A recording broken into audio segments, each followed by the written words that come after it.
እንኳን ወደዚህ ቆንጆ ታሪኮች ወደሚቀርብበት ምርጥ ቻናል መጣችሁ። በዛሬ ቪዲዮአችንም ለየት ያለ ታሪክን ይዘንላችሁ መጥተናል።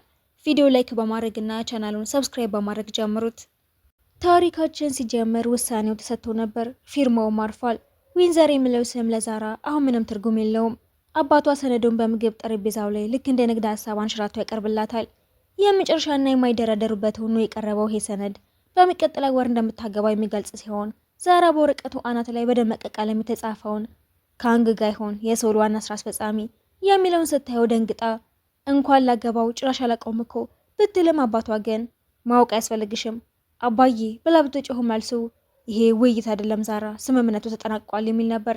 እናቷ በጠረጴዛው ጫፍ ላይ እጆቿን አጣጥፋና በዝምታ ተቀምጣ አይኖቿን ወደ መሬት ሰክታ ምንም ሳትከላከል አስተቀር ዛራ ጉሮሮዋ ተዘግቶ ምን አይነት ስምምነት ነው?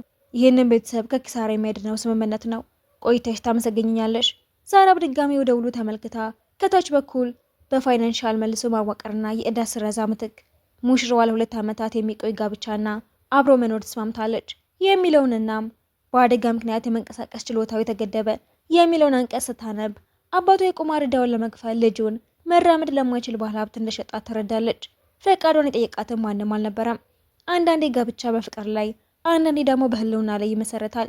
በጣም አደገኛው ደግሞ በውሸት ላይ ይገነባል። በሌላ በኩል ጋይሆን በራሱ የማዘን ያቆመው ከ2 ዓመት በፊት ነበር። አደጋ የመራመድ ችሎታውን ቀምቶታል። አሁን የሚጠቀመው ተሽከርካሪ ወንበር የአብዛኛውን ሰው መኪና ዋጋ ያክላል። አደጋው ግን አይምሮውንም ሆነ ንግስናውንም ስላልነካው አሁንም በሚሊዮኖች ህይወት ላይ ተጽዕኖ የሚያሳድሩ ውሳኔዎችን ያስተላልፋል።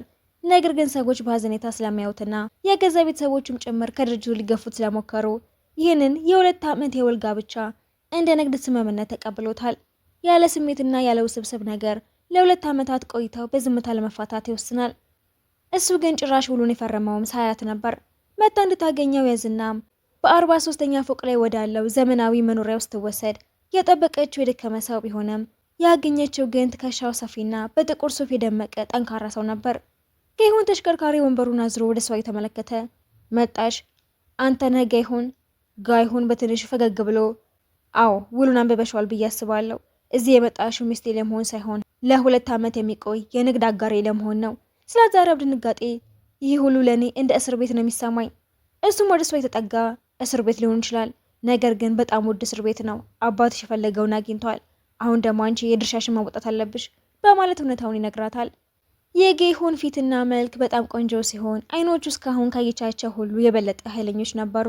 ለረጅም ጊዜ ትኩር ብሎ ከተመለከታት በኋላ ከጠበቅኩት በላይ ወጣት ነሽ፣ አንተም ቢሆን ከጠበቅኩት በላይ ነህ ብላ ትመልስለትና እሷም ምን ነበር የጠበቅሽው? እርዳታ የሚፈልግ ሰው። ጋይሆን በቀጥታ እኔ እርዳታ አልፈልግም፣ የምፈልገው ሚስት ነው። ዛራ እጆቿን አጣጥፋም ለዚህ አልተስማማሁም ብትልም እሱ ግን ውሉ አስገዳጅ ነው። አሁን ጥለሽ ብትወጪ አባትሽ ሁሉንም ያጣል። ማለት ተይዣለሁ ማለት ነው። ይሄ ፍቅር ታሪክ ሳይሆን ስምምነት ነው። ለ2 ዓመት አንፋታም። እምቢ ብልህስ ቤተሰብሽ ሲወድም ታይዋለሽ። እሺ ለ2 ዓመታት ብቻ ብላ ትስማማለች። ቤቱም ሰፊና ትልቅ በመሆኑ የመጀመሪያው ሳምንት ከባድ ነበር። ዛራ ለአባቷ ደውላ ሸጥከኝ እኮ ብትለውም እሱ ግን ስታድጊ ትረጃዋለሽ ብሎ ይዘገዋል። በ9ኛው ቀን ላይም ጋይሆን ከባለሀብቶች ጋር እራት ሲጋበዝ ለዛራ ቆንጆ ቀሚስ እንዲያመጡላት ያደርግና ሜካፓን አድርጋ አብራው ትሄዳለች። እዛ ግን ሰዎች ጋይሆን ላይ የሀዘኔታ አይን ስጥሉበት ታስተውልና ወደ ቤት እንደተመለሱ ለምን እንደተሰባሪ ዕቃ እንዲያዩ ትፈቅድላቸዋለህ ብላ ስጠይቀው ሰዎች ምን እንደማያዩ አውቃለሁ፣ ከሁላቸውም ትበልጣለህ እኮ እነሱ ግን ወንበሩን እንጂ አንተን አያዩም። ምን እንዲያደርግ ትፈልጋለሽ? ልጩህባቸው ታዲያ ይላትና እሷም ይህ ያሳዝናል ስትለው እሱ ግን ይሄ መትረፍ ይባላል። ከዛች ምሽት በኋላ ግን የሆነ ነገር ቀየረና ጋይሆን ጠዋት ቡናውን ይዞ ከእሷ ጋር ቁርስ መብላት ይጀምራል። እሷም አብራው መብላት ስትጀምር ብዙም ባያወሩም በዝምታቸው ውስጥ የነበረው ጠላትነት እየቀነሰ ይመጣል።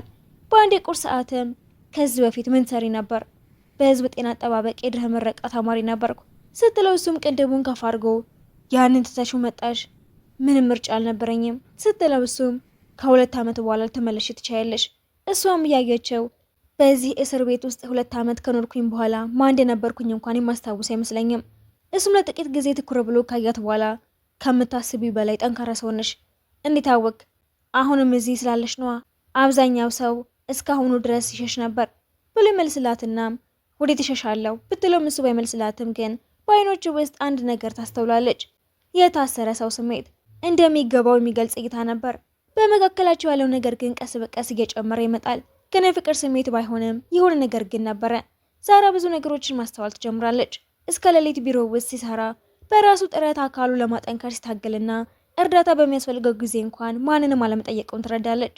በአንድ ወቅት እኩለ ሌሊት ላይ ኪችን ውስጥ ከፍ ያለ ቦታ ላይ ብርጭቆ ለመውሰድ ሲታገል ታየውና ሄዳ ታወርድለታለች።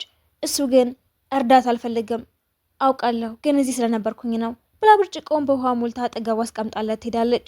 እሱ ግን ከኋላዋ ትኩር ብሎ ሳያት ይሰማታል። ከ3 ሳምንት በኋላም በአንድ ትልቅ የበጎ አድራጎት ግብዣ ላይ ይገኙና ዛራ ቆንጆ ሰማያዊ ልብስ ለብሳ ስትመጣ ጌሁን ስልክ እያወራ ነበር። እሷን ሳያት ግን ንግግሩን ያቋርጠውና ምን ሆንክ? ምንም፣ ጥሩ ትመስላለሽ። ጥሩ ብቻ ብላ በመገረም ስጠይቀው ተገቢ ነሽ ለማለት ነው። ዛራ ራሷን እየነቀነቀች ሴትን ማድነቅ በጭራሽ አትችልበትም ስትለው እሱም እያደነኩኝ ሳይሆን እውነታውን የተናገርኩኝ ነው።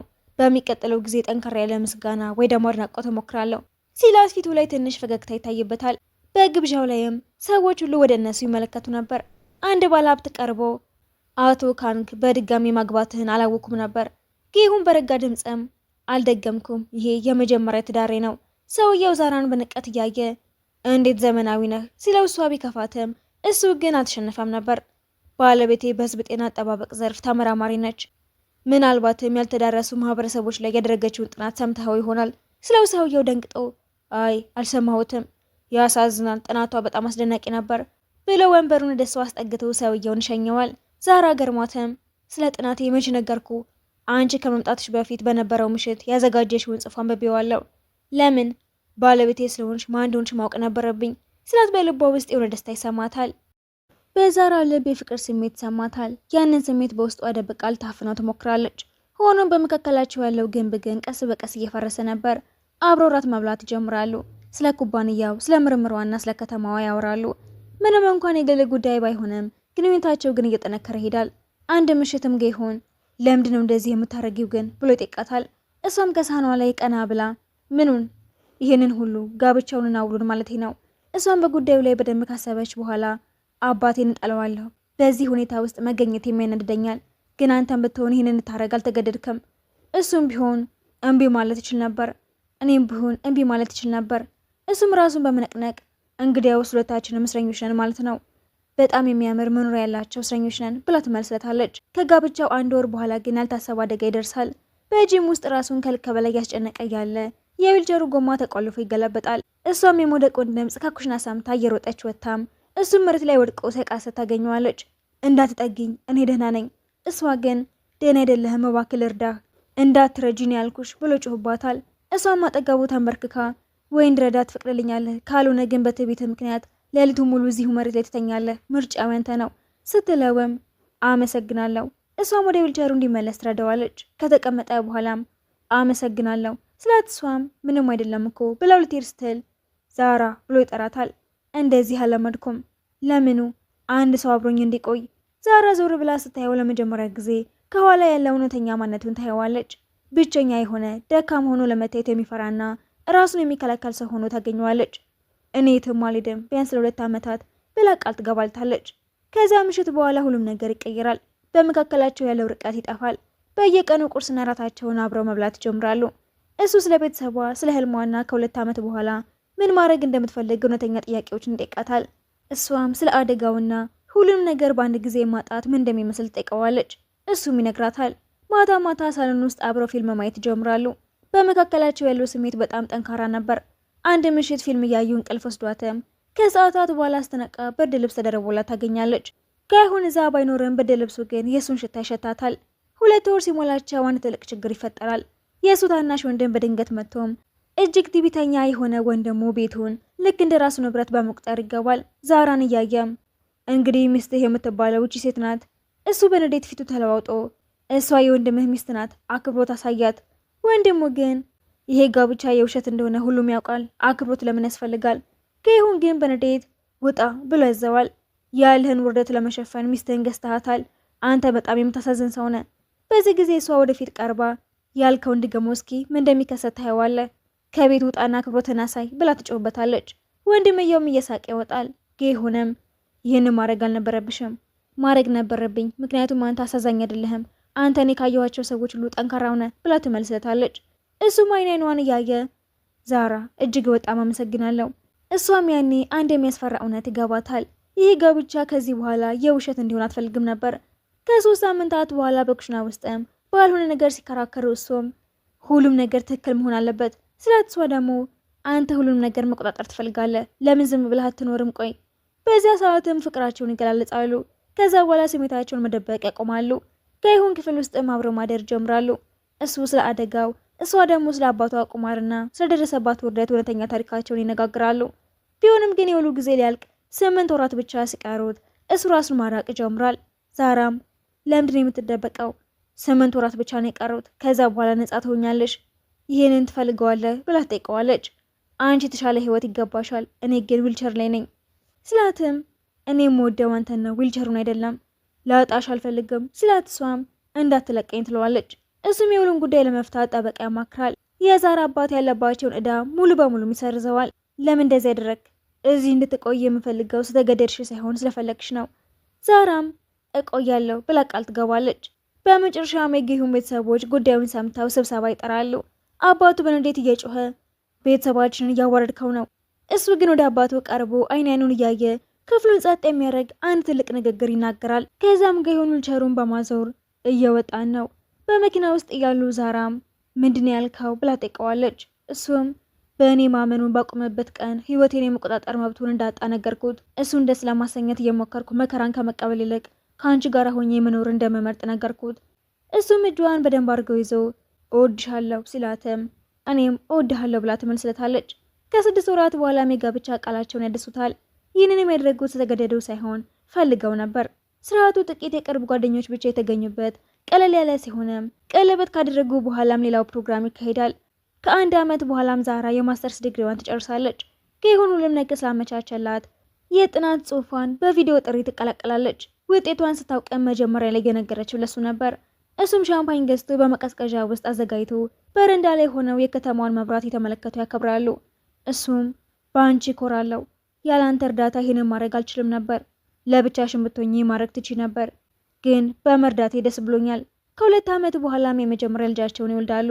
የምታምርና ስትልጅ ይወልዳሉ። እሱም ለመጀመሪያ ጊዜ ልጁን እቅፍ አድርጎ ይዞ ያለቅሳል። በጣም ትንሽ ናት፣ ልክ እንደ እናቷ ናት ስትለው እሱም እየሳቀ አንቺም ጀመርሽ ይላታል።